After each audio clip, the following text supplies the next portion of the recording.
হয়ে পড়ে।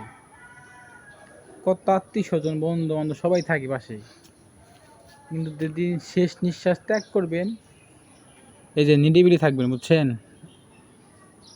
নিরিবিলি পরিবেশ, তখন আর কেউ খোঁজ নেব না, তখন আর কেউ বন্ধু বলে ডাকবো না, তখন আর কেউ ভাই বলে ডাকবো না, না প্রয়োজন সবাই প্রিয়জন বানায়।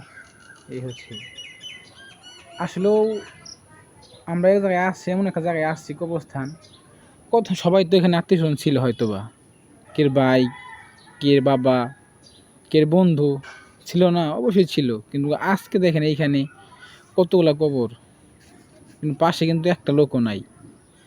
হয়তো বা ঈদের সময় কত বন্ধু বান্ধব একসাথে ঘোরাফেরা করছে কত বছরও, কিন্তু এই বছর আর নাই, তারা মাটির সাথে মিশে গেছে।